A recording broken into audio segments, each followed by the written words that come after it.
Hi. On this video on retirement, I'm thinking to myself, what haven't I spoken about so far? I've made and placed an awful lot of videos. Then, of course, it occurred to me the aging process. Now, you hear people say, ward off aging. You can't ward off aging, but you can ward off or put into abeyance the symptoms of aging. In other words, becoming less mobile and, of course, not being quite so quick-witted maybe as you used to be. When we get older, we often tend to dwell on the things which are wrong with us. Not a good idea. We might imagine we've got certain symptoms, and before we know it, we're dwelling on it, and the symptoms seem to arise. It's almost as if we created them, and maybe we did.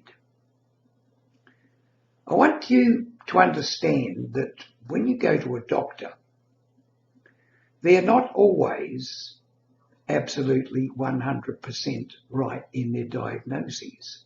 Let me give you an idea of what happened. When I took my son, who was then about 12 years of age, way back in the 1960s, early 70s, to see a doctor, he wasn't feeling well. It was a Sunday. It was hard to find a doctor's open. In those days, they didn't have the medical centres. Most of the doctors ran their own little clinics from home or from hired premises. Eventually, I found a doctor and he examined my son and he said, he's got appendicitis. You better take him to hospital. Now, I'm no medico, but I thought to myself, doesn't seem right to me. I don't think he's got appendicitis. I'll get a second opinion. So eventually I found another doctor's place open, took my boy in. He said, yes, he's got appendicitis. Now, I didn't mention the first doctor. I wanted a completely individual diagnosis. Yes, I think he's got appendicitis. Better take him to hospital. So I took him to hospital. And as I said, this was a weekend. There was an intern on. He gave him a quick diagnosis and he said, yes, I think he's got appendicitis. So I left him in hospital. On Monday morning, we got a phone call. A specialist had arrived and he said, no, he's got glandular fever. Point I'm making is this. 3 qualified doctors in a row made the wrong diagnosis. And they can do the same with you. So be very careful. When you go to a doctor, at least get another opinion, not just one. That aside, we will get older. I've talked about the youth of retirement, retiring as early as possible, and of the go-go years, and then the go-slow years, and then the no-go years. Well, I haven't reached the no-go yet. I'm still moving into from the go-go to the go-slow. What do I mean by that? I mean I'm not so willing to travel overseas or take very long trips in the car, things like that, things closer to home. The motivation drops off to do a lot of the things and you find yourself on go slow. This will happen to you. The way to keep it at abeyance is to keep yourself physically fit as long as you can and mentally fit as long as you can.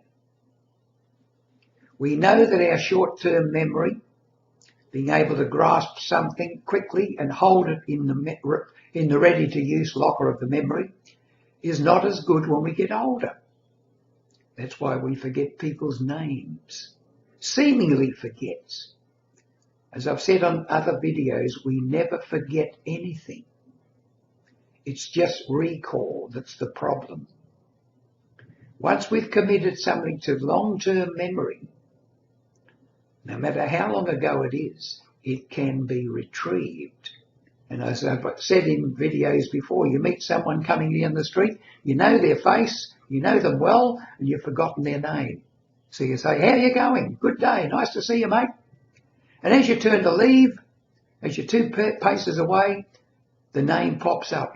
Nice seeing you, John. And you go on your way. This is pretty normal. Don't get worried about that.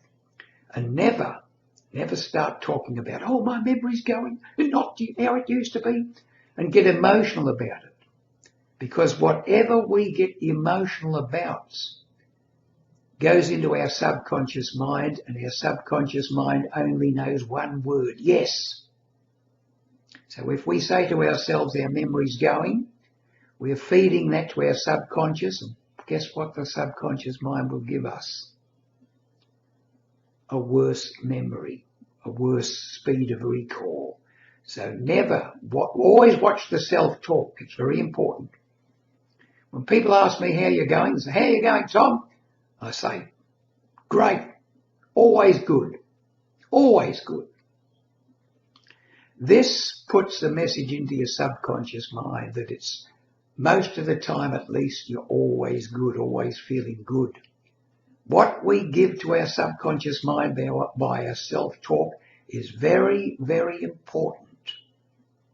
So to get back, exercise, walk. If you can, go to the gym. I do a couple of times a week.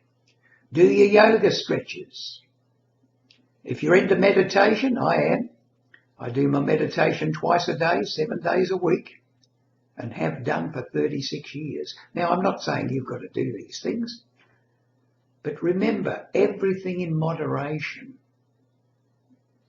Retirement doesn't mean to say you can't have a beer anymore and a bit of cake or a glass of wine and enjoy yourself. No, just don't get drunk every night. It's not doing your health much good, even though you might be enjoying it. So to reiterate, watch your self-talk. Get plenty of exercise, all manner of exercise. Keep your mind flexible. And as I said, most important, what you're feeding into your mind, you're feeding into your body. I hope you got something out of this video.